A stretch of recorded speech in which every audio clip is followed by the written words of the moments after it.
Welcome to Agents of Security. Our today's guest needs no introduction in financial security world. Sunil has is currently head of cybersecurity architecture and engineering at PayPal and a former CISO at Discover. So Sunil has spent decades protecting some of the world's most valuable digital ecosystems, from global payments network to complex multi-platform cloud platforms. And today we are going to dive deep into agentic AI, what it means for financial industry, where adoption is at currently, and what both vendors and CISOs need to rethink to make it real. So let's get into it. Sunil, welcome to the show. Thank you. Thank you for the kind words, Neha. Thank you for the opportunity to come and spend some time with you and Pooja here discussing this topic. No, I know like this topic has people, at least for people in the technology world, right? This topic has been in our minds for last 2, 3 years. We see tremendous opportunities, but we also see risks, right? And we'll spend some time discussing both. Yeah. Sunil, you have spent decades guarding some of the most data intensive financial institutes, PayPal and Discover. How have you seen the security landscape evolve in the financial services over the last couple of years? Yeah. So when we kind of think about the digital landscape, I'm going to go a little further back, like maybe like 3, 4, 5 years, right? Yes. In our profession, right? Like it has been, I would say, more uh, enriching time of our life, but at the same time, most challenging period of our life, right? If we go back 5 years, when COVID hit, we were all like working for large corporations, Yeah. and the leadership decided that we should kind of like, in case there is a need for folks to work remotely for a long time, we should kind of practice how that will be done. Mhm. With that said, right, some of that already existed in many of the large corporations where there was a hybrid workforce or remote workforce, but not to the scale that kind of COVID forced us to do. So I remember, like, without naming the company that I was with, one Friday we did. On Thursday, we decided to kind of have all our workforce work from home, right, for a day to see if technology can handle it, if our network bandwidth can handle it, if the user experience will change significantly, can we continue our business, right? And we sent everyone home for a day to do that, right? And no one came back for a year and a half. Yeah. That's interesting. Yeah. So, like that, if you think about it, right, both from technology perspective and cyber perspective, right, which was um, one of the most kind of challenging period of our time, right? Because not only we're tasked with enabling the business on how to do work in a new way, we ourselves we're kind of figuring it out, right? Not only with like our workforce, but also like what our talent strategy is going to be, right? What are the enabling tools would be? Some of the new tools kind of evolved during that time, right? Like I think of Miro, right? It Yeah. came during that time, and now we don't even think about it, right? I mean, we use it in our day-to-day life for collaboration, right? So that was one time, right? One period, right? And we kind of went from there to kind of enabling the workforce to work in a hybrid environment, right? Where they really don't feel it, right? Whether they're in office or at work, right? Technology enabled it. Cybersecurity had an important role to play because we had to ensure not only it is a good employee experience, but it is also a secure experience. So from there, like we were like, I think we were taking a breath for a minute, right? And then the AI boom hit us, That's right? right. And I still remember 2.5 years back, right? The senior leadership like was getting all together and figuring out, right, is this even real, is this hype, what our strategy is going to be. There was also like the FOMO, right, fear of missing out, where everyone is kind of like, I know we don't understand this space, but we need to do something about it. Board was asking for about like what companies are going to do in the AI space and what their strategy is. And that presented a lot of opportunities for technology professionals, right, to not only kind of get into a new area and learn, but also find new ways of enabling the business. And when I think about enabling the business, I feel like security is part of that. Hmm. Hmm. Security. has to work side by side with the business, and security requirements should be treated just like any other technology or business requirements, specifically in the financial space.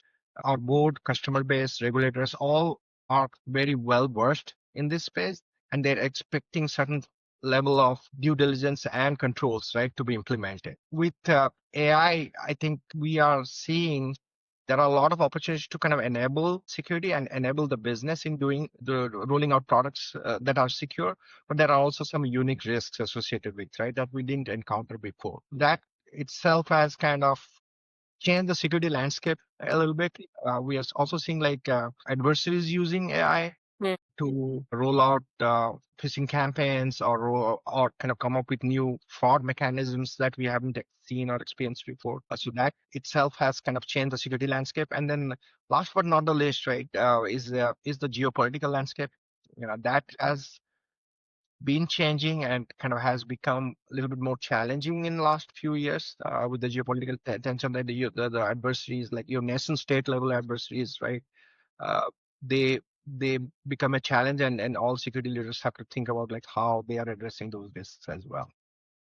That makes sense. And I can imagine that, especially for financial industries, these risks are more elevated because they have like a big target mark on their backs, the kind of data that they have to guard and kind of infrastructure.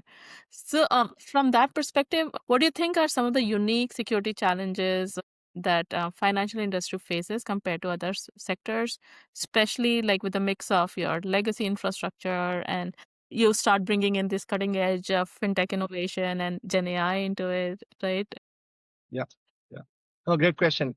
And I think the answer is in the question, right? So if you look at all large financial services companies, right, we are all in that mixed hybrid environment, right, where we have a really modern cloud infrastructure, but we also still have legacy infrastructure. Some of the large financial companies still use mainframe, so that's there, right? So the challenges with financial services companies that are in the mixed environment is primarily around how we ensure security uniformly and in a standardized way, right, across the complete ecosystem.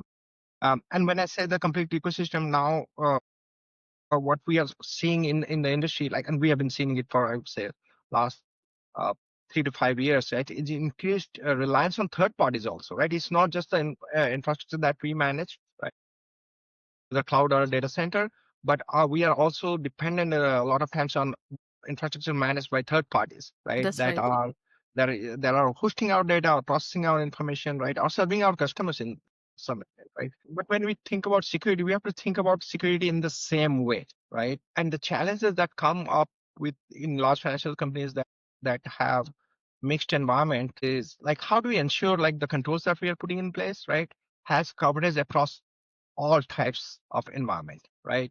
Because you don't have that optionality when it comes to control, right? We still need to secure the data. We still need to provide identity assurance. We still need to provide integrity over the transactions that we process. So ensuring coverage is not optional, right? So that becomes challenging because like sometimes these controls may be implemented a little bit differently in different environment. And sometimes like ensuring that the control flow, right, has complete coverage over all types of environment becomes a challenge.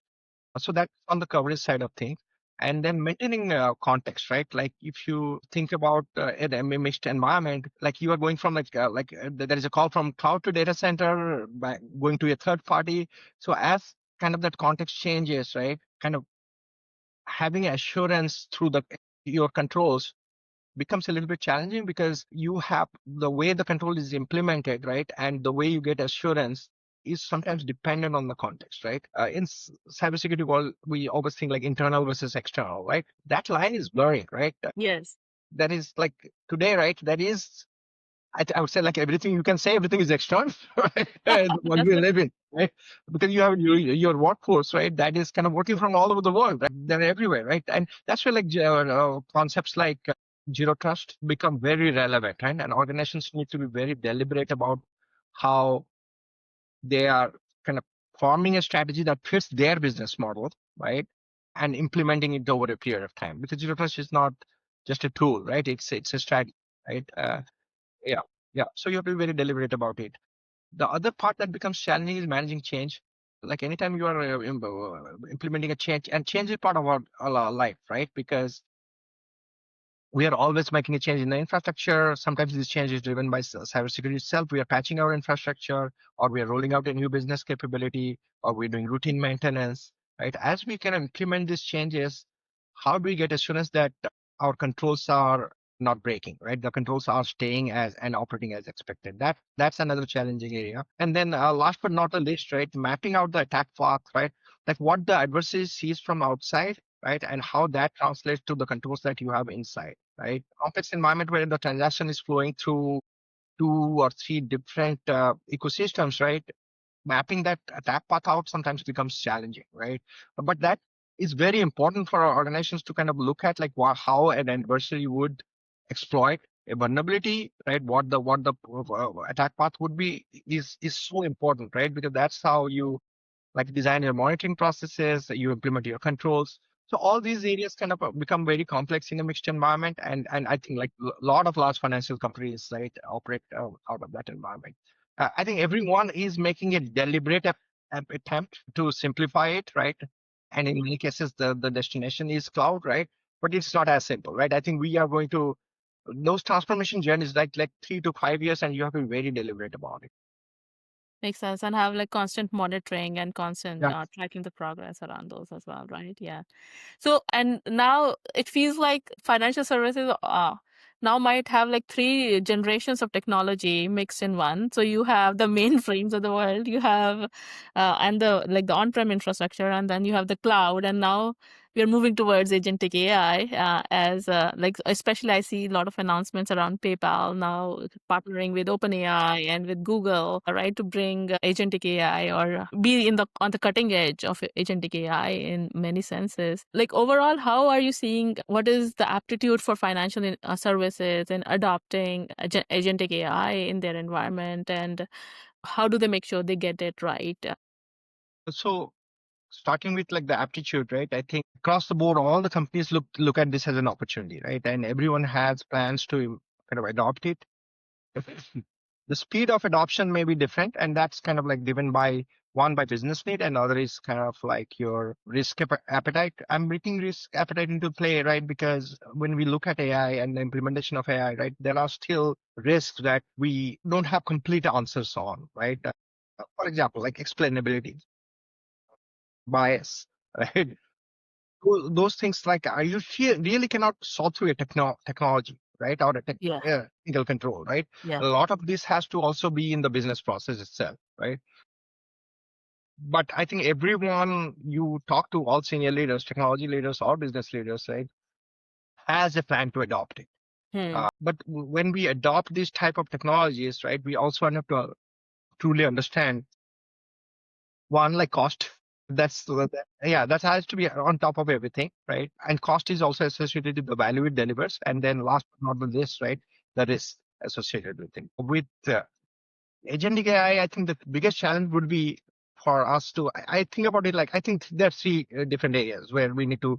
Right, I'm seeing challenges, but I'm sure with the kind of intelligent minds that are working on it, right, and the way that this is progressing, that we will be able to solve for it. The three things that are going to be challenging are like the identity, context, and the action. When we think about identity, it's both human and non-human, right? The agents themselves will be kind of type a non-human identity, but a lot of times agent is working on behalf of a human, right? Yeah. So they will derive the identity of the human also, right?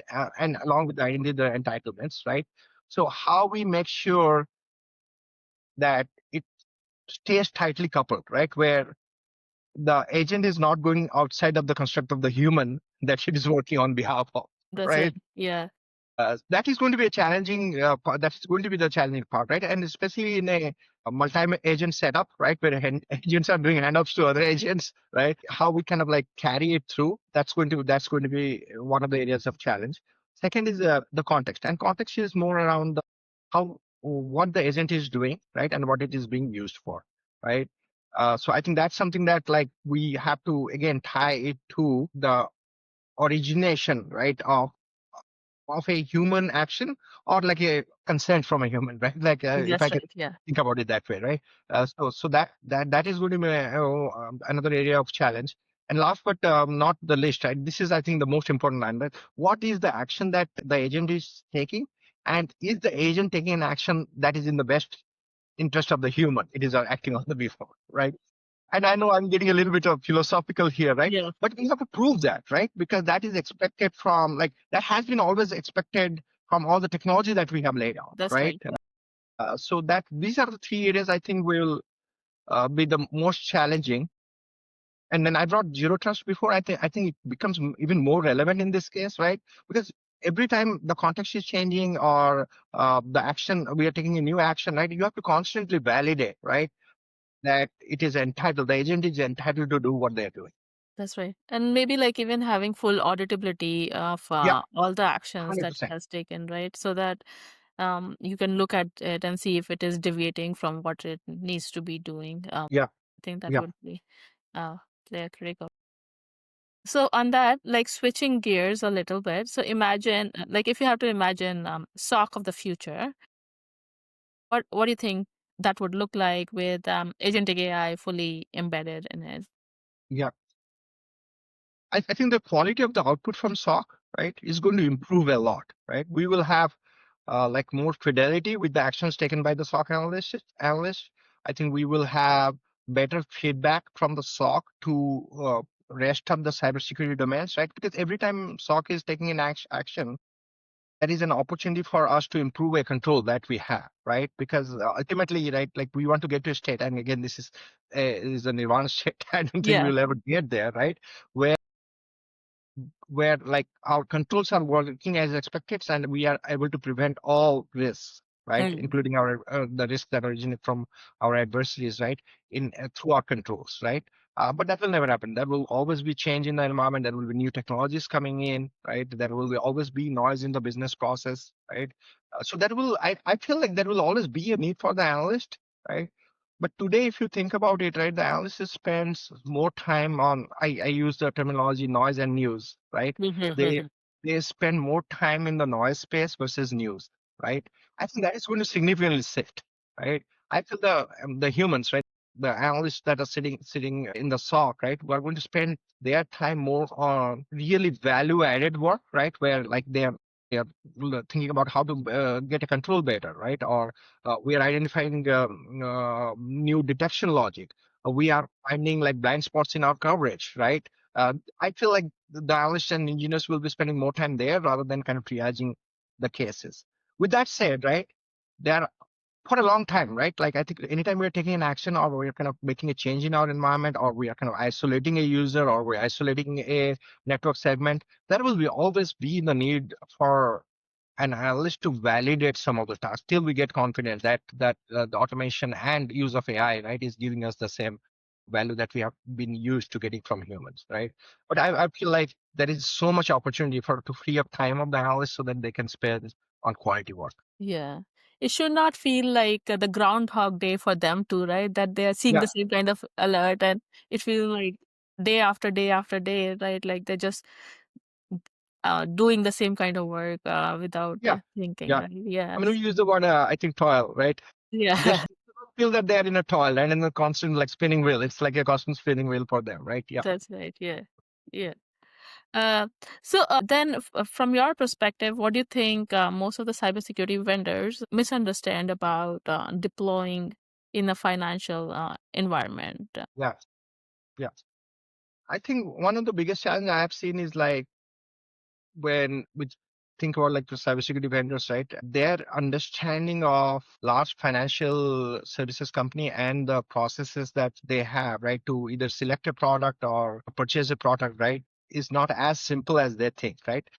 Because they interact with like senior leaders and they feel like senior leaders have like a lot of influence in the organization to make this happen quick, right? And in some cases that may be true, but in most cases, right, bringing in a new capability, you have to go through the due diligence process, working with architecture, working with your, I would say, like the oversight functions like third-party security, third-party risk management, right, to onboard a new vendor or get a new product, and that sometimes takes a time, and that's I think also a scale problem. Like the larger the organization, the longer That's it right. takes to be the other way around if you think Yeah, about it. yeah, But yeah, yeah. and then that can become frustrating both for the security leaders and the vendors sometimes, right? There is a product that truly can reduce risk for the organization, right? And we think that we should get that product in. We sometimes feel frustrated when we have to go through these processes, even from like a consumer perspective. But these processes are there for a reason, right? And they're there to manage the risk, right? And they also, like, every time we go through like a regulatory review or audit, we are asked about these processes. Did we follow this process, right? So that part can be a little bit challenging. Then I'll come into the other part, right, where I mean, you are the owner of a product, right? Yeah, And a founder of a company, right? And there is a lot of pride in like what you build, and you really strongly sometimes feel, right? I mean, that is the right product to solve a problem that you see in the organization. That communication sometimes doesn't happen in a way, right, where uh, the value proposition or the problem statement, right, that or the problem that you're solving for is clear to the team that you are interacting with. that's right. And that becomes because you have outside view in view of like how this problem can be solved, and that may very well align to a real threat or a risk that we see in the industry. But organizations are like very different, right, on how they are laid out, what their priorities are. Sometimes that kind of drives, right, what they want to look at, and what they want to solve for. Because in cybersecurity, right, there is no absolute assurance, right? There's only reasonable assurance, right? So every team has a backlog and they're working in the most impactful things, right? Even though a product might be a great product and that solves a problem that is truly a problem to solve for, that may not be the highest priority for the organization. I think these are some friction points, right? When product teams kind of interact with cybersecurity leaders or cybersecurity teams. That makes sense. Yeah, any big organization, there's so much going on, and then it becomes like, how does what you're solving for ranks in the priority of the company Yeah, yeah. on the other side? 100%. Yeah. So, with that, if you had to advise like security leaders in the financial services or in general on how to on the first steps to like safely integrate AI into their security stack, how would you like? What would be your advice to them? And when I say this, right, I strongly believe in it, right? I think we have to go back to our fundamentals, right? When you think about security, like the confidentiality, integrity, and availability, right, that has kind of laid the foundation for how cybersecurity teams work and what the controls they put in for a long, long time. And I think that still holds true for AI, right? So even though like this is creating a lot of excitement for the right reason within the industry, right? A lot of the risks that are associated with technologies that we have seen in the past also apply to AI. With that said, right, I said like there are some unique aspects of it, right, that kind of breeze from the technology risk domain into the business risk domain, right? And sometimes that is kind of like going back and forth, right? So I think we have to think about how we implement these controls in a different way, and then what that shared responsibility model is between business and technology.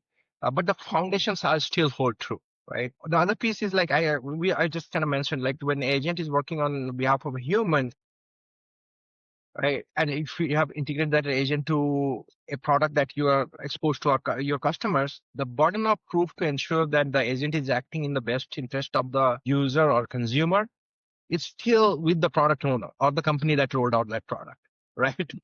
So I think that is something that we have to keep top of our mind, right? Like anytime we're integrating AI, right? Is that along with like the value it is delivering, right?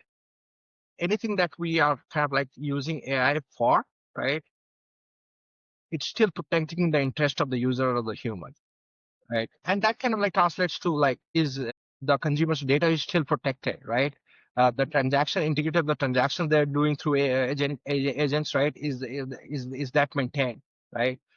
So those are things like we cared about it for a long time for our customers, right? And that's kind of foundation of the trust that we provide to our customers. I think we have to still hold to that, right? Hold on to that, right? As we roll the agentic AI capabilities. So in short, right, we have to balance, and it has to be the right balance, right? We have to balance the value we are delivering to the customers with the interest of the customer.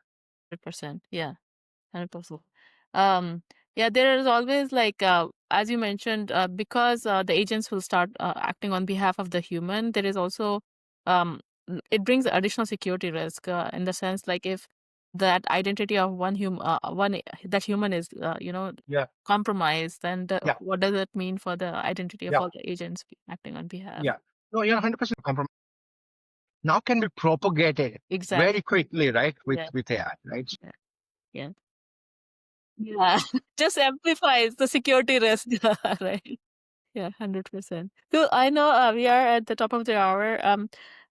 Just want to check if Pooja or BM, do you have any questions for Sunil as well? No questions from my side, but I would say very relevant insights, and it's Sunil's experience talking here. The phrases that he used, right, like from news to noise, from like noise versus news, and all of your going back to fundamentals, right?